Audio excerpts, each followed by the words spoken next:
Fala galerinha, tudo bem? Aqui é o professor Vini Freitas e hoje eu vou trazer um conteúdo bem especial para vocês. Para aquela galera que está chegando no primeiro ano do ensino médio, está meio perdida, então essa aula é para você. E também é para a galera que está se preparando para o vestibular, está aí nesses processos aí para entrar numa faculdade. Essa aula também é para você. E para a galerinha que entrou agora na faculdade, está fazendo um curso de engenharia e tem algumas dúvidas, precisa relembrar algumas coisas, então a gente está preparando esse material para vocês, tá bom? Então hoje a aula a gente vai falar um pouquinho a respeito das funções, certo?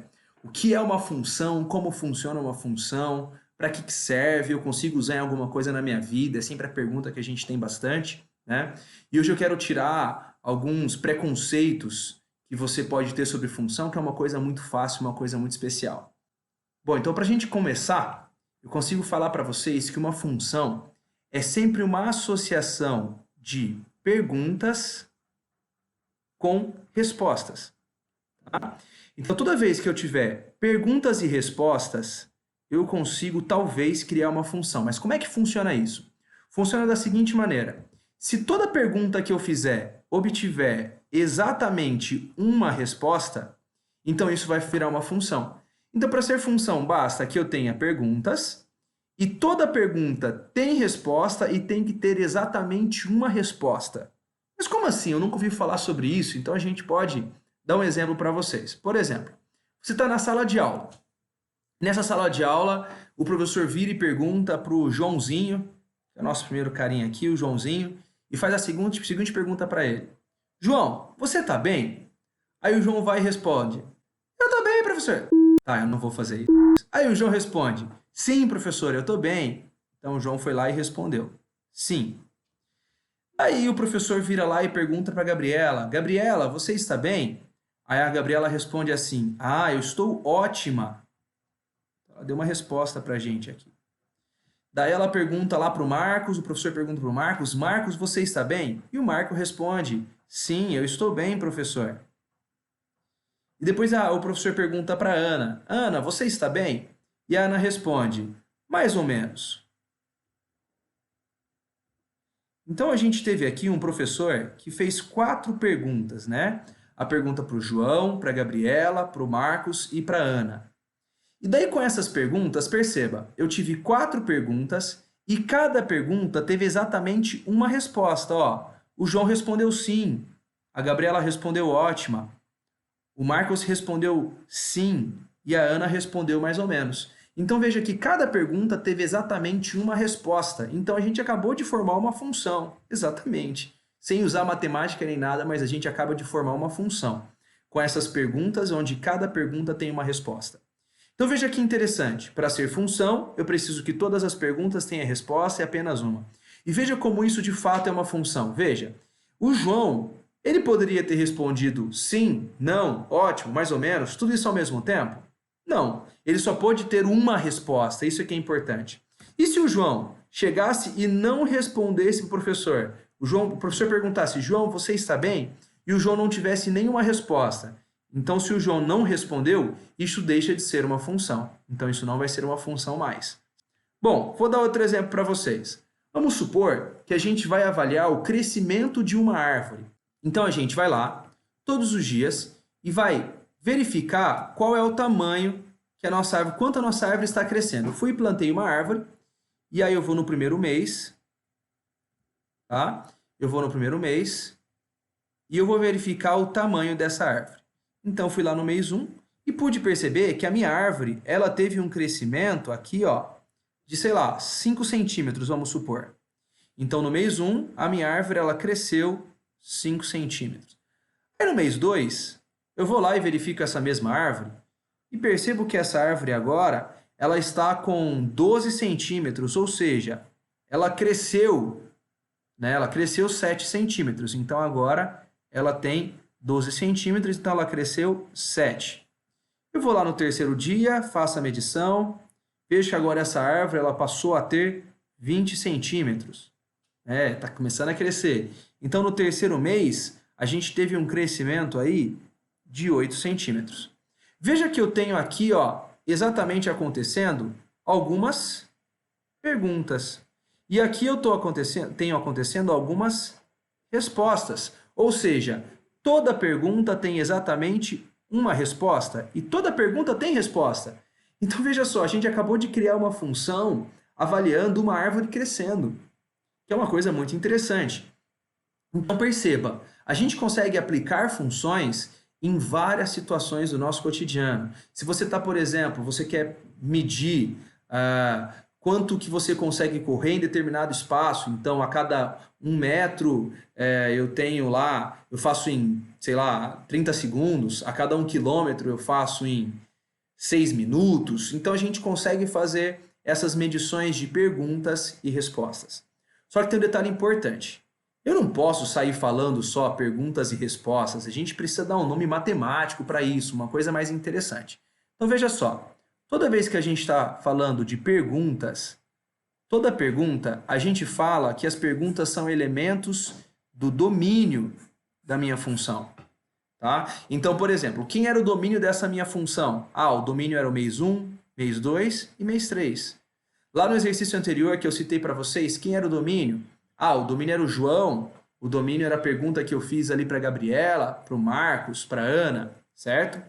Eu também posso dizer para vocês que todas as respostas são chamadas de imagem, tá? Então veja só, nesse exemplo, quem são as minhas respostas? É o número 7, o número 5 e o número 8, 5, 7 e 8.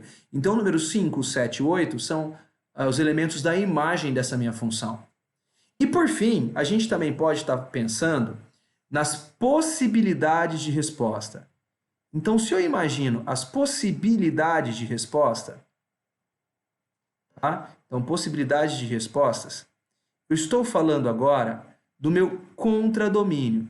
Tá? Então, as possibilidades de respostas são chamadas de contradomínio. Por exemplo, nesse caso aqui, quais eram os possíveis tamanhos de crescimento? Pode ser 0, pode ser 1, 2, 3, 4, 5, 6, pode ser 5,8.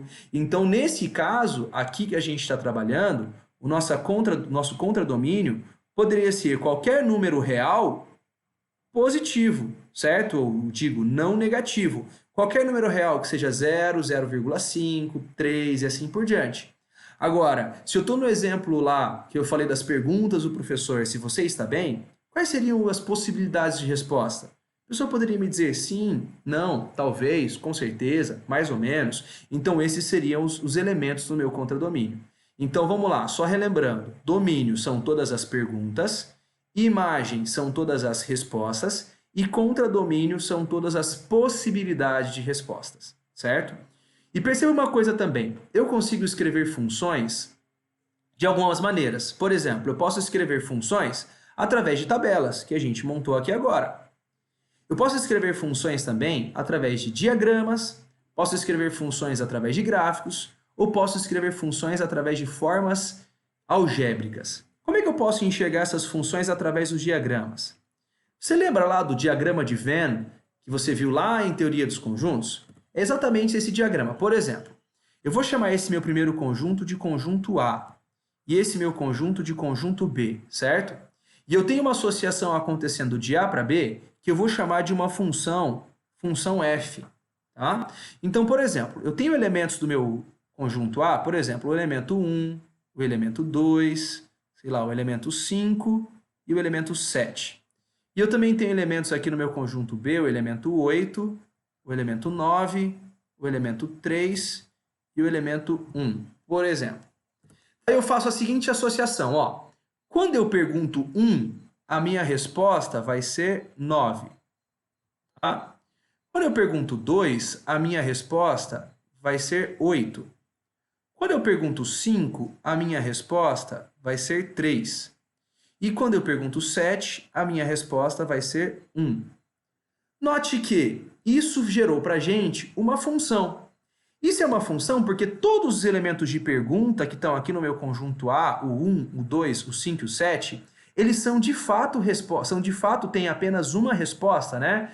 Veja aqui as respostas. Então eu posso concluir que de fato isso é uma função, então eu posso dizer que essa associação de A para B, ela de fato é função, certo? ela de fato é uma função? E veja só, eu consigo avaliar o domínio dessa minha função f, tá? O domínio dessa minha função f vai ser o conjunto composto pelos elementos 1, 2, 5 e 7. Por quê? Porque são todos elementos que são de fato pergunta. Veja só, o 1 é pergunta, o 2 é pergunta, o 5 é pergunta e o 7 é pergunta. Eu consigo também observar quem é a minha imagem da minha função. A imagem são todas as respostas. Ó, o 8 é a resposta do 1, o 9 é a resposta, o 3 é a resposta e 1 é a resposta. Então, posso dizer que a minha imagem é composta pelos elementos 1, 3, 8 e 9. E eu também consigo avaliar o meu contradomínio dessa minha função. Meu contradomínio, ele sempre vai ser composto pelos elementos de possibilidade de resposta. Note que aqui no meu conjunto B, eu tenho todas as possibilidades de respostas. E note também que para esse exemplo, todas as possibilidades foram de fato respostas. Então eu tenho o elemento 3, 1, 8 e 9, certo? Vamos para outro exemplo. Veja que essa associação G, ela de fato é uma função. Porque todas as perguntas que eu tenho aqui, 1, 9, 10 e menos 3, elas têm respostas e têm apenas uma resposta. Embora possa parecer para você que isso não seja uma função, talvez por causa desse carinha aqui, ó. Esse 3. Esse 3 ele está recebendo duas flechadas, ou seja, ele é resposta para duas perguntas. Mas não tem problema, tá? O que importa para a gente é analisar as perguntas. Como todas essas perguntas têm exatamente uma resposta, beleza, o problema está resolvido. E a gente tem esse 7 aqui que está sobrando. Não tem problema. O que não pode sobrar é pergunta, né? Porque toda pergunta tem que ter resposta. Agora, resposta pode sobrar tranquila. Então vamos ver, ó. Então eu posso concluir aqui que esse caso dessa G, ela é função, né? Essa associação G, ela é função, tá? E vamos chegar a quem que é o domínio dessa G. O domínio são todas as perguntas, portanto, 1, 9, 10 e menos 3, tá? Vamos ver quem que agora é a imagem dessa minha G. A imagem dessa minha G, então, são todas as respostas. Então, menos 2 é resposta, 3 é resposta e 1 é resposta. Note que o 7 não é resposta, então ele não é imagem. Embora ele não seja respostas, ele vai ser possibilidade de resposta. Veja, ele não é uma resposta, mas ele poderia ser. Então, meu contradomínio entra todo mundo. O menos 2, entra o 3, entra também o 7 e vai entrar também o 1. Veja, bem tranquilo, né? Para a gente terminar, a gente vai ver os dois últimos exemplos. Olha o exemplo dessa associação H aqui, ó. Essa associação H, ela tem menos 1, 3 e 6 como elementos do A e elementos do B eu tenho 5 e 8. Essa associação ela não vai ser função. Por quê? Porque eu tenho um elemento aqui, ó, o 6, que é pergunta e não tem resposta. Lembra que para ser função toda pergunta tem que ter resposta? Então, portanto, eu posso dizer que H, essa associação H, ela não é função. Tá? Então, essa H aqui não é função. Se não é função, não preciso ver domínio, não preciso ver imagem, não preciso ver nada. E vamos ver para essa última associação aqui, ó, que eu tenho de A em B, eu vou chamar essa associação de F. Tá? Essa associação F, veja que ela também não será função, justamente por causa desse elemento 5 aqui. Ó. O meu elemento 5, ele tem duas respostas. Veja que quando eu pergunto 5, eu respondo 1 e respondo 6. Isso não pode acontecer, porque para ser função, toda pergunta tem que ter resposta e apenas uma resposta. Então, portanto, eu posso dizer que essa F, ela também não é função. Tá? Então, F não é função. Bom, galera, então é isso. Nossa aula de hoje, um pouquinho sobre as funções. Mais coisas virão por aí. Então, se você gostou, deixa um like no vídeo e também se inscreve no canal, porque outras coisas boas virão também. Um abraço e até a próxima.